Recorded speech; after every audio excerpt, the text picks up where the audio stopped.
Good evening, ladies and gentlemen, and welcome to tonight's Wound Care Today Facebook Live. A massive thank you to all of you joining us. We're well aware how busy you are. To the lovely nurses I met in Stoke at our JCN yesterday, hello from me. So without further ado, our event tonight is called Patients Deserve Better Incisional Care, Don't They? And our amazing speakers, who are Professor Tom Wainwright and Dr. Sara Carvalhal, are with me now. So good evening to you both. Hi. Hi, good evening. You both well? Yeah, very well, thank you. I'm hoping it's slightly warmer where you are than it is in this office. So excuse the slightly warm gilet I'm wearing because it's freezing in here. Ladies and gentlemen, as you can see, they're both doing tonight's event from home. So if we have any technology problems, please bear with us. I promise you we'll get them sorted out as soon as possible. The link for the certificate of attendance will be made available towards the end of tonight's event. If you're in the UK, this will count towards your revalidation, so please download that. And all the slides and the entire event will be available on our Facebook page, but also at our website, which is woundcare-today.com after the event. As I'm sure Tom and Sarah would agree, the more involved you are, the better. So let us know where you're watching from, but also ask any questions, and we will endeavour to answer as many as possible towards the end of tonight's event. Before I start, just a massive thank you to our friends and partners at Mölnlycke, to Magnus, to Ziv, to team. Your ongoing commitment to independent education allows these events to happen. So a massive thank you from me and the team. And without further ado, it gives me great pleasure to hand over to our first speaker tonight. Over to you, Sarah. Hello, my name is Sara Carvalhal. I'm a surgical oncologist consultant. I work in Lisbon, Portugal, in a national cancer center called Instituto Português de Oncologia de Lisboa. My main focus is skin, soft tissue, peritoneal cancers, and I'm also a wound care specialist and member of the multidisciplinary wound care team in my hospital. It's an absolute pleasure being here to share my views regarding the importance of incision care in surgical oncology patients. As you all know, in the oncology setting, research and clinical trials keep pushing for improved results. So we have many advances in systemic therapies like immunotherapy and a lot of targeted therapies for many cancers. Also, nowadays, we can perform even more extensive surgeries with less morbidity. ERAS programs enable that, and we will hear about that in a moment from Tom. Also, we have better surgical technology, and we have, as we all know, a paradigm shift for minimally invasive surgeries like robotic surgeries, and that help us to obtain the same oncological results with much less morbidity and a faster return to a normal life. So we have all these improvements, and when it comes to wound care, we still use the same basic old school gauze dressings to cover our surgical wounds. Is this the right way of doing it? We all know that the wounds mean so much for the patient. It's like a symbol of the surgery. So why is still so poorly handled? Wound complications have an impact on surgical outcomes. We all know that. Not only because they directly impact the immune function, but also they can delay the beginning of adjuvant therapies like radiotherapy and chemotherapy.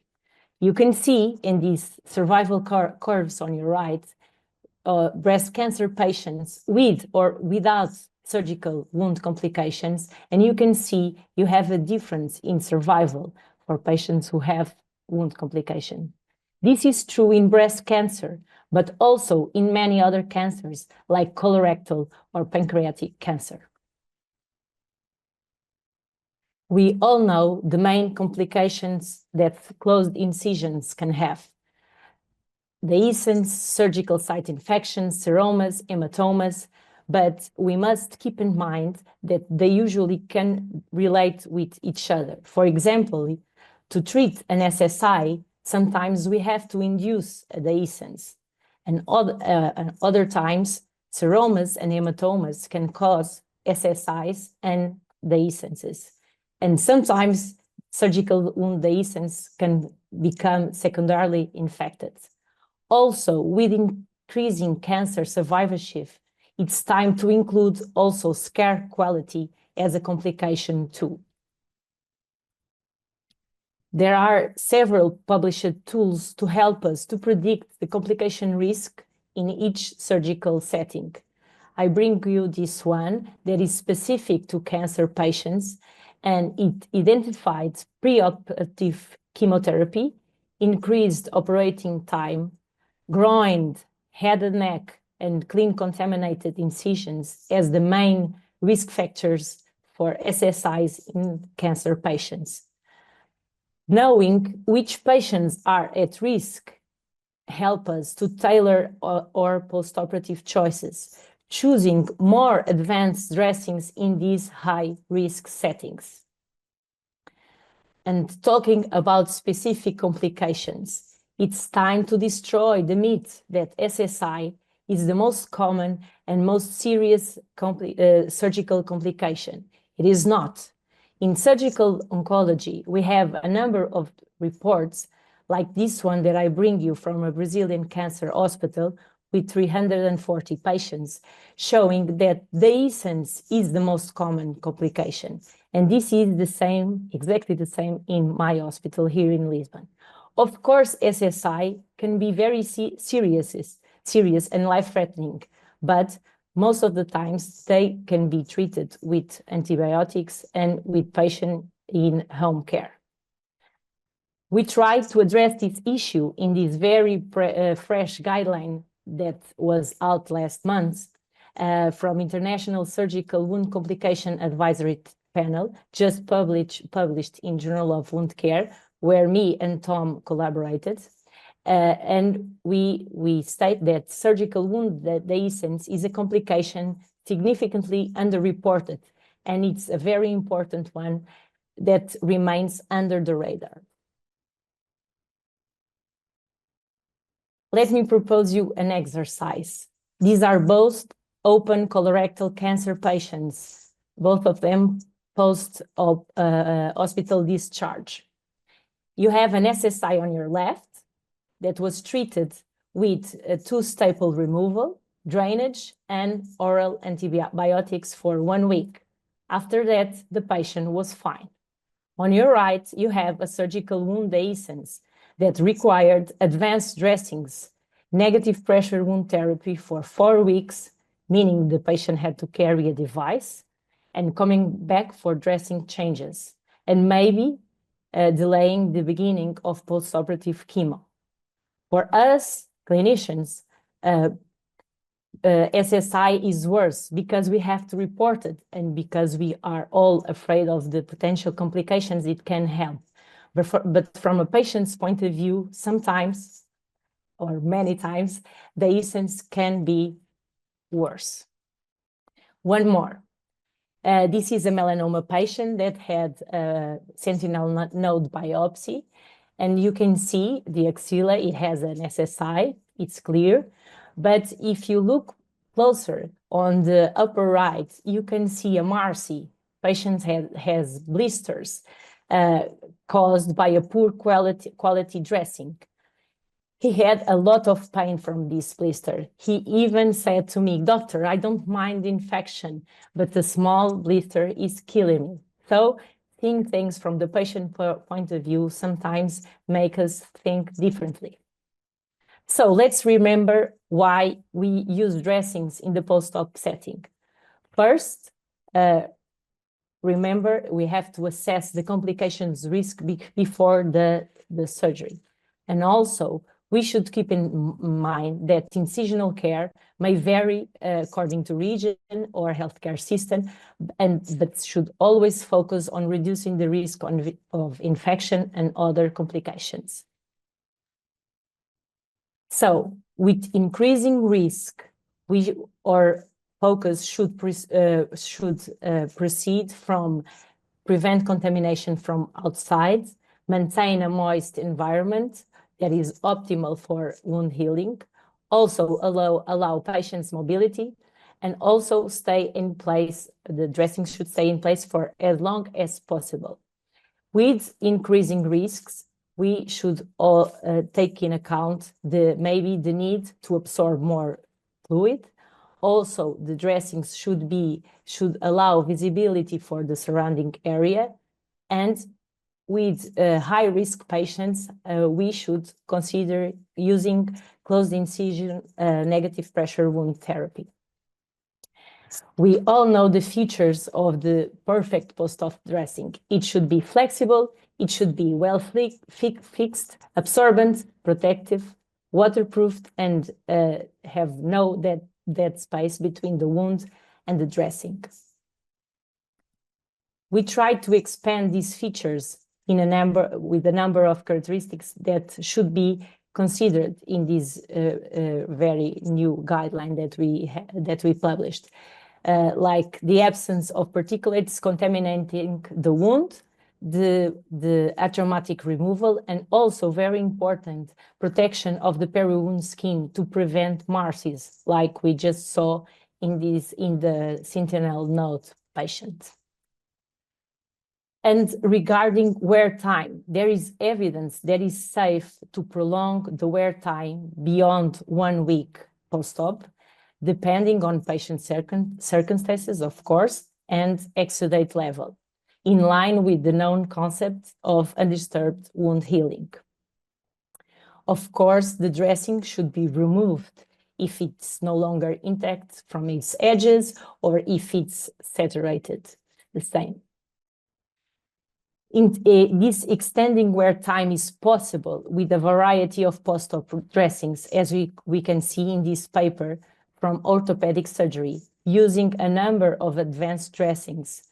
And from 66 to 85% of patients had that primary dressing, the one that was applied in the OR, at the moment they were discharged from the hospital, compared to only 1.9% of those patients who used the classical simple dressings. I wanted to share my personal experience with you in my 2 settings, the big National Cancer Hospital and also a private practice with skin and breast, smaller incisions.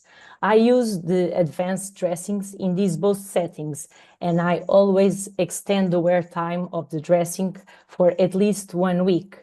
And I always encourage my patients to shower as they want. So I took this nurses questionnaire when the patients came for the first dressing change, and 85 of the patients had the dressing in them for at least 1 week. 95% of patients, the cases, the dressing was well fixed, even with shower, and all the patients were either satisfied or very satisfied with the dressing. And the nurses stated as positive the atraumatic removal of dressings, and also they saw no MARSIs using this kind of advanced dressings.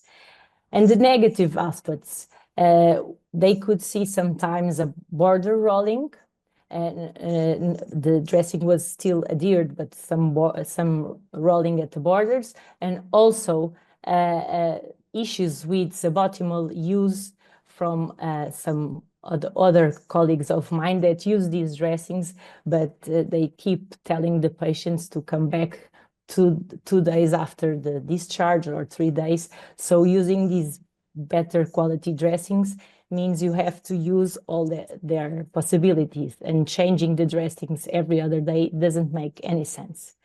And to stress the importance of education and good communication, I can share that I planned to include in this presentation a patient testimonial. It was a 79-year-old lady with breast cancer that had a tumorectomy and a sentinel node biopsy. And I applied 2 advanced dressings, one on her breast and the other on her axilla. She was discharged the next day with both dressings looking perfect, and I told her she could shower.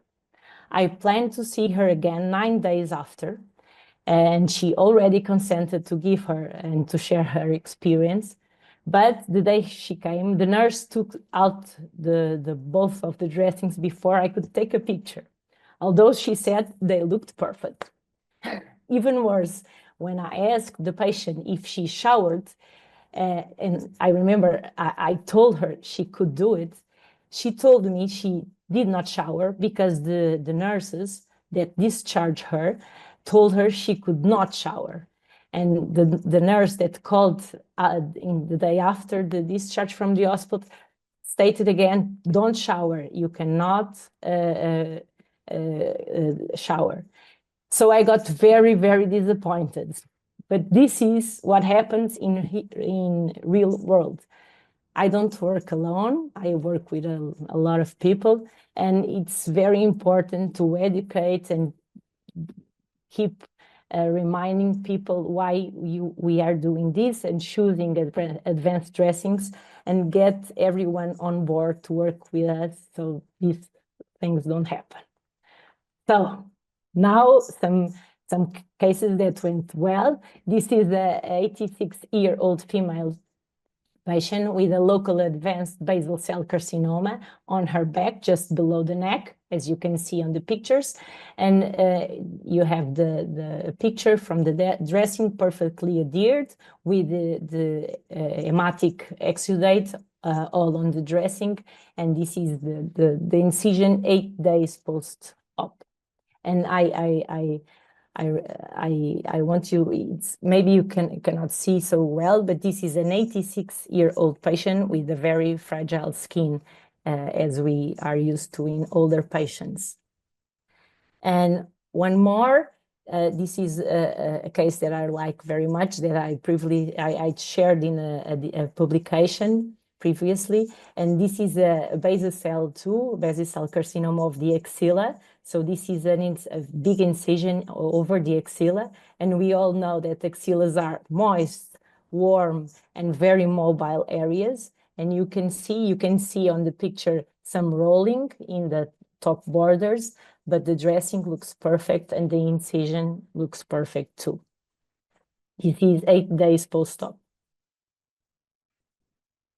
So I asked many of my patients what's the most important dressing feature for them, and they replied they want to be able to shower as usual.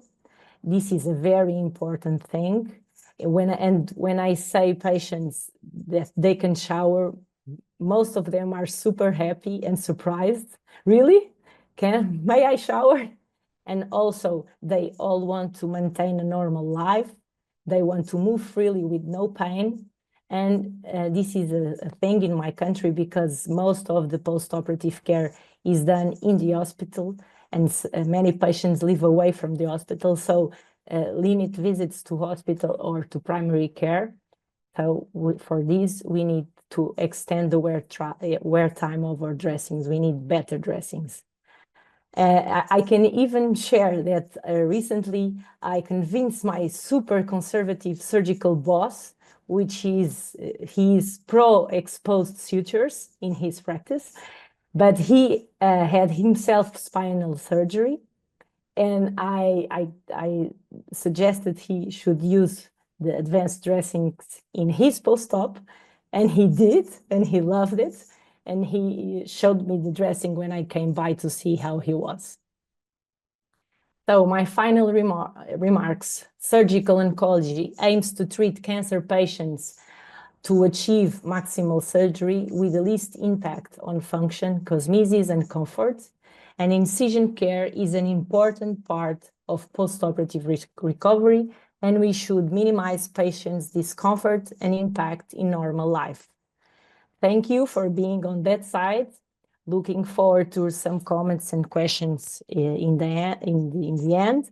And now I hand over to my colleague, Professor Tom Wainwright. Brilliant, as always. It's great to share the stage with you tonight. So an introduction from me. My name's Professor Tom Wainwright. I'm a physiotherapist by profession. I'm a professor of orthopaedics at Bournemouth University in the United Kingdom. I'm a research physiotherapist at University Hospitals Dorset.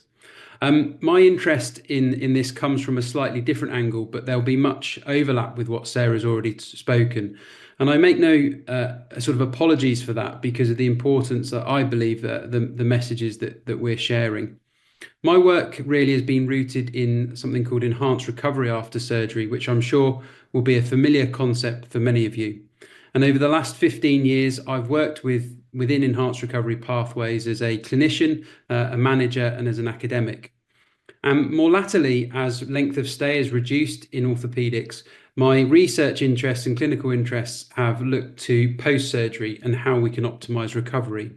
And that's where my interest in optimizing wound care has really come. But I'm just going to go backwards to start with, just to talk to you a little bit about enhanced recovery and why I think the context of it with what we're talking about today is really important. So if we look at enhanced recovery after surgery in orthopaedics, it's been fantastically successful in improving outcomes over the last 15 years. Length of stay is reduced, readmissions have reduced or not increased where they're already good. Surgical complications have been reduced. Mortality has also reduced where in operations where it was a factor. And patient experience and economic savings have been realised. And really what this is down to, in my mind, a surgeon which has changed the field of surgery more than anyone in the last 25 years, Professor Henrik Kellett. For those of you not familiar with him, a general surgeon from Denmark, who in the late 1990s revolutionized surgical care. He started to ask, why were we making a big incision? Why were we giving patients a big slug of general anesthetic and opiates? Why were we starving them before and after their surgery? Why weren't we getting them out of bed? And he turned those surgical dogmas on their head. And he coined the phrase fast track or enhanced recovery and defined it as an evidence-based approach to care, designed to prepare patients for and reduce the total impact of surgery, helping them to recover more quickly. Similar to that of as a multimodal approach, similar to that of care bundles. And the key part of it as we move on to the next slide is this understanding, if we look down in the bottom left-hand corner, that it's a multimodal, multidisciplinary intervention. We won't make improvements to surgical care unless the whole team is singing off the same hymn sheet. We just heard a great example from Sara there, where some of the team weren't on the same hymn sheet. And what we need to do if we're going to change care for our patients is we need to think about the preoperative, the intraoperative and the postoperative parts of their pathway. And it's when we add up these changes, we get the aggregation of marginal gains. And that's what this sort of roadmap indicates at the top of this slide, showing when we add up all of those small changes, that's how we can most best positively impact outcomes for our patient. And I think this is where we need to put wound care and also the context of enhanced recovery together. This is important because if we look at hip and knee replacement, and if we think the goal for our surgical outcomes is a pain and risk-free surgery, even though we've achieved so much, as I've just presented in one of the slides previously, we still have challenges. 90-day readmission rate, for one example, is still between 6 to 8% in the reported literature. And the reasons for those readmissions we'll touch upon in a moment. But also we've got issues with post-discharge pain management, rehabilitation and complications after discharge. So what happens after discharge? And I think as length of stay is reducing across all the different types of surgery that we provide within our hospitals, that's something that we can't leave to chance. If you think about a hip or knee replacement 20 years ago, when it stayed in bed for, well, the patient stayed in bed for a couple of days, but they stayed in hospital for 10 to 14 days. Then we had a long time to observe wound healing and check the wound was healing well. But now, commonly, patients can be discharged on the day of surgery or 1 to 2 days after surgery. So therefore, we need to educate and we need to change our pathways so that we understand, we can get our patients to understand more about how they can look after their own incisions and wounds post-discharge. So if we talk about that in the broader context, it comes under how we can reduce unnecessary readmissions and complications for our patients. And that's important because there is significant costs following joint replacement. In this recent study by colleagues in the UK, they looked at the costs of a hip and a knee replacement, and I show the knee replacement costs here on this slide. Unsurprisingly, there's a slight increase in cost for patients as their pain increases before they need surgery. And in the year of operation, those costs are obviously higher as they're admitted for surgery and have their surgical procedure. But even after successful operations, such as hip and knee replacements, there's significant ongoing costs to our health systems. And if you look at that, that is made up of not only admissions to hospital, but outpatient and primary care costs. And if you dig into those costs, that's where we start to find that surgical wound complications, such as those listed below, such as dehiscence, hypergranulation, maceration, scarring, MARS injuries, as we've just heard, seromas and hematomas, and SSI, can all play a contributory factor in increasing that cost, but also the experience for the patient.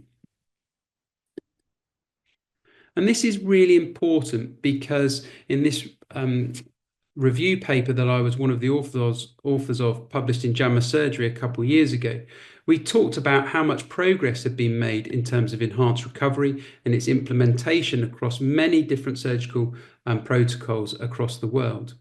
We talked about its impact and the positive effects, and then thought about the future challenges.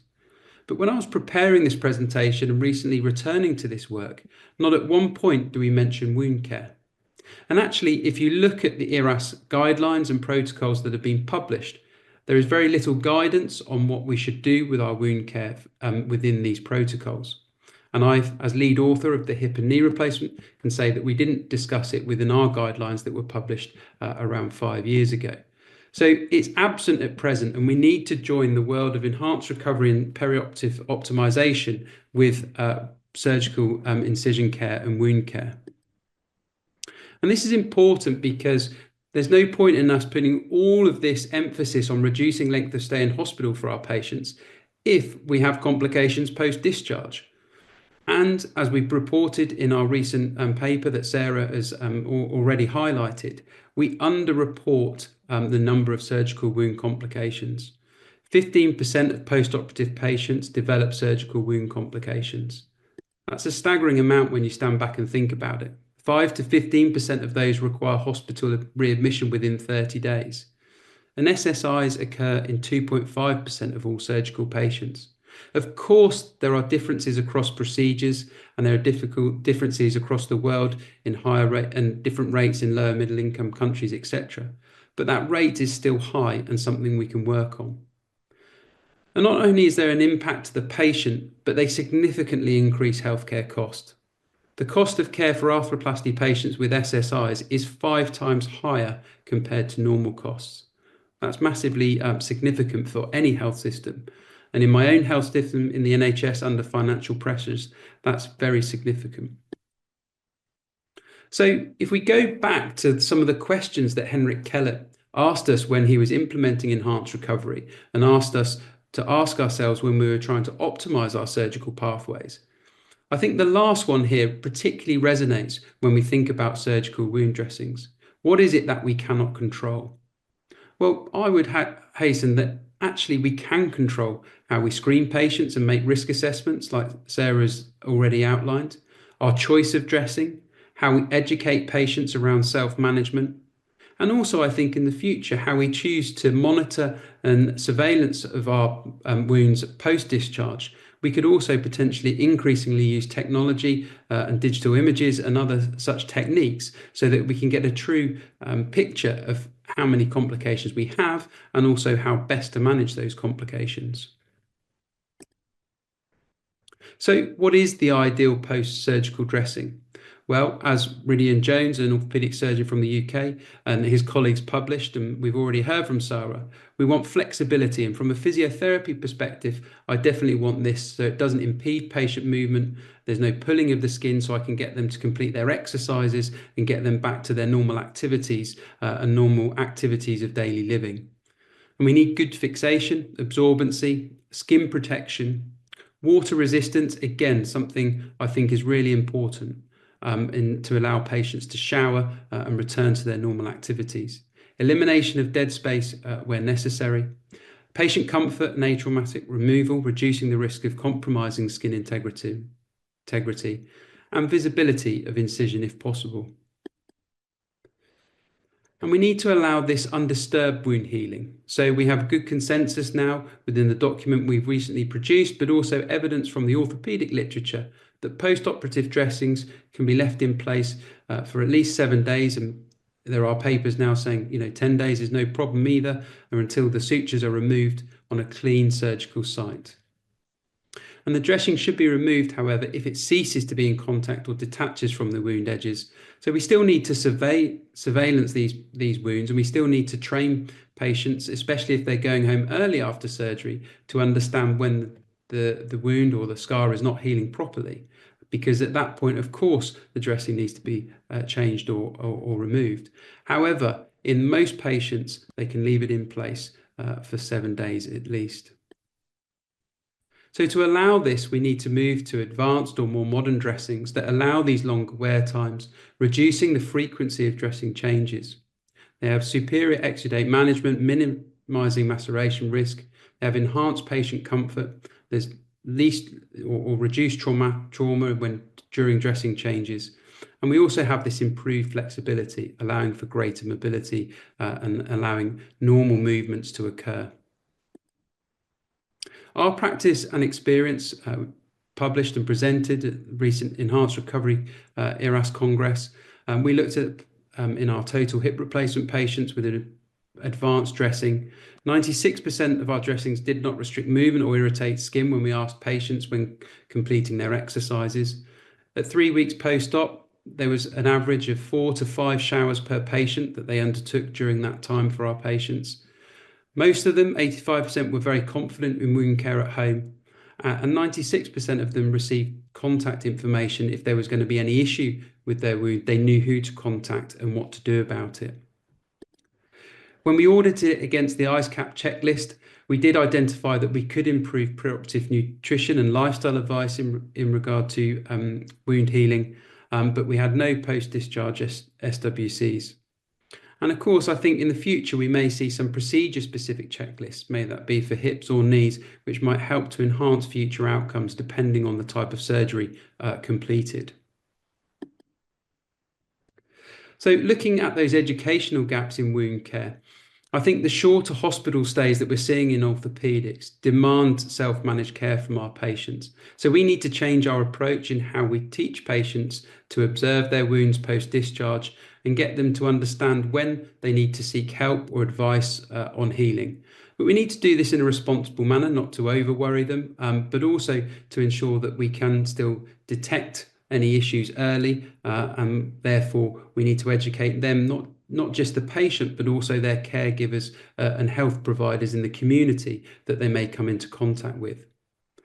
And I think patient information booklets or web resources are a great way of doing this, and there's some examples here from the National Wound Care Strategy Programme, which I understand are still available online. I think there's going to be future innovations as well post-discharge. In orthopaedics, we're seeing an increasing number of hospitals give the opportunity for patients to have a recovery app. So this is an app which replaces the traditional patient booklet that you may receive, and patients can sort of sync this to their wearable device and track their steps post-surgery. This is an increasing trend in orthopaedics, and I think it's going to come across all surgeries as we move forward. And of course, if they've got the smartphone, there's going to be an option there for telehealth and remote monitoring and smartphone apps for real-time support in the future. So I think the challenge is, how do we integrate these with our EMR systems and our ways of working within hospitals so that we can ensure that we can respond to patients as they sort of message us and upload on these technologies. But this integration should allow for more seamless care for our patients. The other thing I think as we move forward and we adopt things such as apps and digital solutions is we must keep talking to our patients to check that's what they want, and we must keep talking to them to understand what's working well and what can be improved. We conducted this research study asking our patients about what we could improve about the rehabilitation after they went home from hospital. So we got much feedback about exercises and about functional activities, but we also got lots of comments about the scar and about the incision. This one patient saying, I think the pain in the scar was my problem. The pain was so bad. It wasn't actually in the hip, it was in the scar. It made it very difficult to do anything. This patient didn't have any particular surgical wound complication. They just had a very sensitive scar, but they held a lot of attachment to that scar because it's what they could see in terms of the operation. And I think that's really important, because we can make all of this effort to deliver an ERAS pathway with an optimized anesthetic, the latest prosthesis, a minimal incision. But actually, the patient perspective, they see the incision and it marks for them the start and end of their surgical procedure. And there's evidence from the literature that psychologically patients report increased confidence and satisfaction when the surgical incision heals uneventfully. So I think what I'm trying to say is that whilst we've had lots of activity and we continue to have lots of action to improve our perioperative pathways, we need to incorporate surgical wound management into those and make sure that we broaden our ERAS protocols to include robust post-operative wound management strategies and techniques in the future. Thanks for your attention. I hope that was interesting. I'm going to hand back to Ed now, and I'm sure we'd be happy to answer any questions. Tom, Sarah, that was awesome. Really, really brilliant. Thank you so much. Guys, thank you for your engagement as well. I hope the two of you get a chance to look back on that, because it was an amazing session, so I really appreciate it. Do you mind if I crack on with the questions? Because we've got quite a few to get through, so I'll crack on there, and then we can say goodnight in good time. So what I'll do, Sarah, if I start with you, and then Tom, if you want to add anything in the end, then I'll alternate between the two of you, depending on which question I've got. So question one, you said that wound complications can increase risk of cancer recurrence. Do you think surgeons in general know that, and what can be done to spread the knowledge? Okay, thank you for your question. I think most of the surgeons know that when we talk about complications regarding the actual surgery, like the essence of a colorectal anastomosis, and that is something that we surgeons know. But when we talk about wound, like just simple incision complications, I think that many of them don't know that.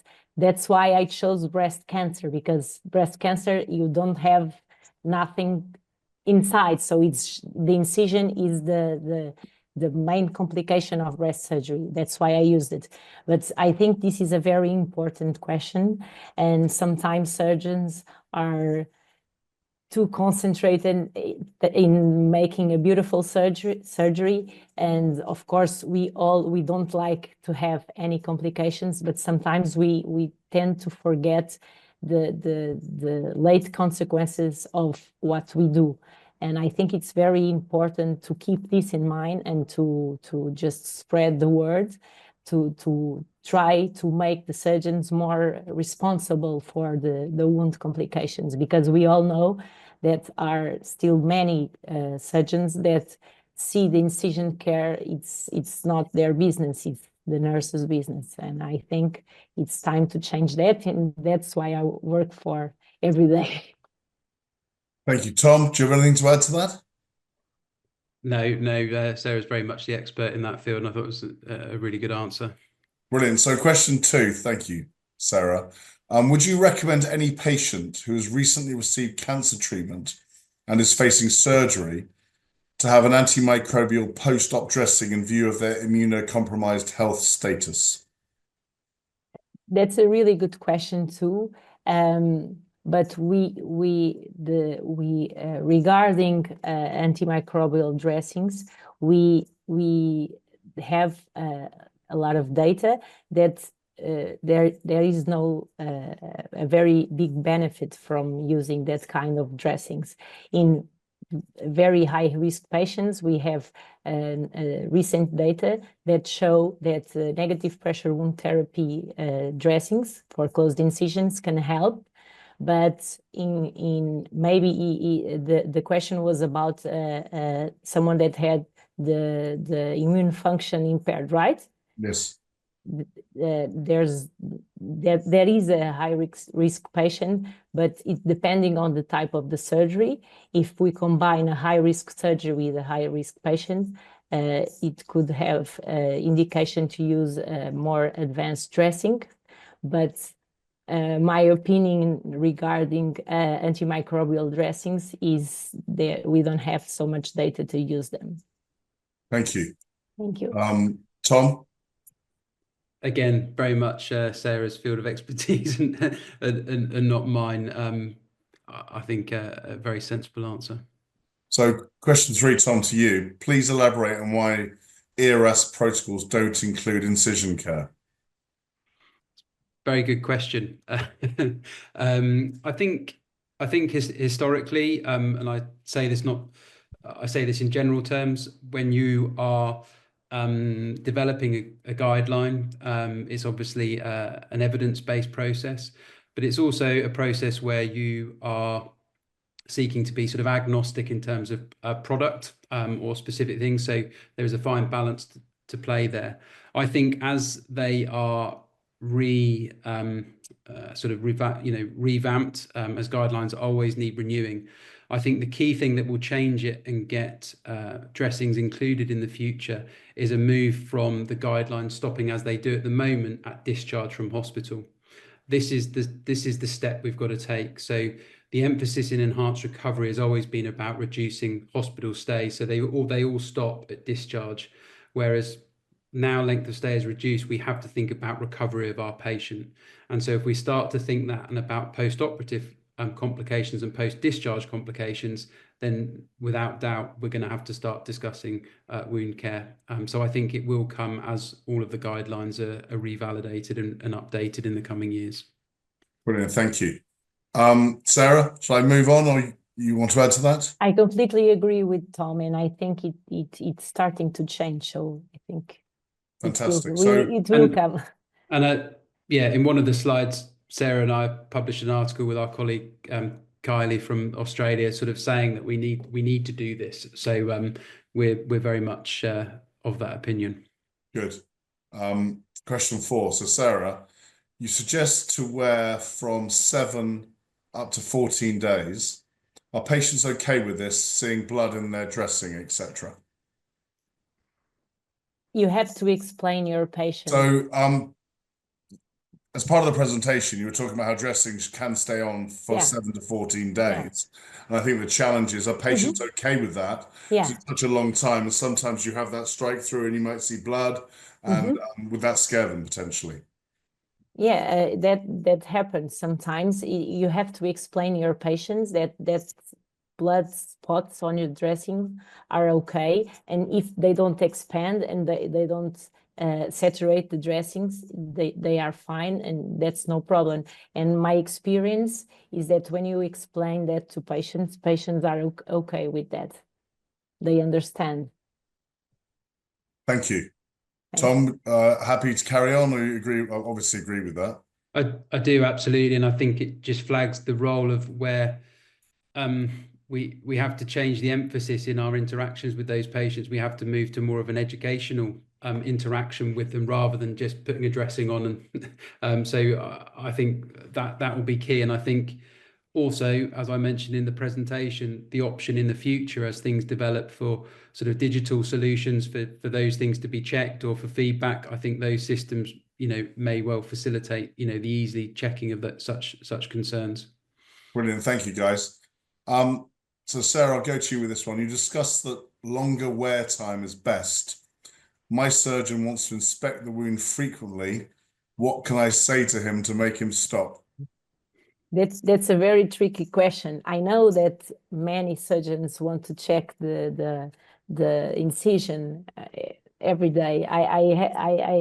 I face that problems in my everyday practice, and again, it's you have to educate the surgeons too, and just ask the surgeons, what are you looking for? If the patient is okay, if the peri-wound is okay, peri-wound skin is okay, why do you have to check? It's the focus is on the well-being of the patient, not on your willing to see something that you did. I think it's difficult to get some, I think, older surgeons on board because they were used to check the wounds all the time. But I think again, it's possible if you explain them, they don't need to do that.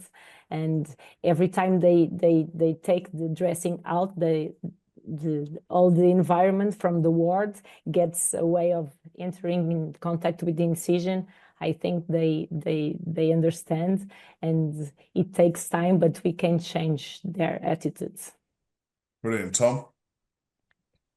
Yeah, I'm not a surgeon, so I can't speak for them, but I think that's what I observe as well. But I'd share that I think in orthopedics at least, which is much more my world, it's changed quite dramatically over the last 5-10 years. So if it's in a specific specialty that hasn't changed that yet, I think you can look at other specialties where you can see the change happening and know that it will be coming with awareness and education. So yeah, I completely agree with Sarah. Yeah, and in orthopedics is actually a very good example because most of the times they have foreign material there, so they want the incision to be closed and protected, so nothing can come inside. So in my specialty, surgical oncology and general surgery, we don't have so many often foreign material. So I think that's why, and it's because I think the colorectal setting with a lot of SSIs made the surgeons so curious about checking wounds all the time. So it's more difficult than orthopedics, but we will get there, I'm sure. We're on to our last question, which is glorious news for you guys. Tom, I'll send this to you first. So question 6, when a patient has a stoma, ileostomy, colostomy, and hip surgery is required, do you consider the incision site and post-op dressings? And then they say, I have nurses and patients who have overlapping wound dressing stoma bag, making it very difficult to remove the dressings without disturbing the stoma bag. Yeah, so absolutely a case where I can see the complication. So with a hip replacement, if that's happened and that's in that, then I think our port of call would be to get our stoma nurses involved, and we'd use their expertise alongside with our own orthopedic nursing expertise to manage that. If it's prior to surgery, then of course the patient may want to make decisions on choice of surgeon. So for one example, a hip replacement can be done through a posterior approach or an anterior approach as 2 direct examples. So that would mean the incision and the wound care would be in 2 very different positions. So there are, if that's a sort of example of thinking forward, there are decisions around where you could have the incision. If it's the incision is going to impact with the stoma care, then our protocol would be to get those stoma nurses involved from an early stage. Again, it's an educational piece with the patient, but I'm sure we've had cases like that, and it can be worked through. Brilliant. Sarah? I have nothing more to add. I think education and go for the ones that have expertise for these very challenging cases, because this is a challenge scenario. It requires. Thank you so much. Thank you. Seriously, thank you. I really appreciate your time tonight, both of you, and especially to our audience. The link for the certificate of attendance should be available now on the screen, so please download that. Before I get to some closing thank yous, we're 5 weeks away from our big national conference, Wound Care Today 2025. We've got over 1,600 of you registered, so a massive thank you. The program's looking stunning. So if you're keen to come along, it's the 12th and 13th of March at the Telford International Conference Centre. Go to our website, woundcare-today, to have a look at the program. We'd love your views on future content if you can't make it, but we'd love to meet you, understand your needs, and make sure we meet them in Telford in 5 weeks. Massive thank you to Tom, to Sarah for your time and the efforts you've made before that. A big thank you to the awesome team at Mold Digital to making sure this event goes out so beautifully, smoothly, and professional. Wound Care Today team, I know how much work's gone into this behind the scenes, so thank you. And last but not least, to our audience, you continue to inspire. What you do in an increasingly difficult world is quite remarkable. Thank you so much for joining us tonight, and we look forward to seeing you very soon. Thank you very much. Goodbye.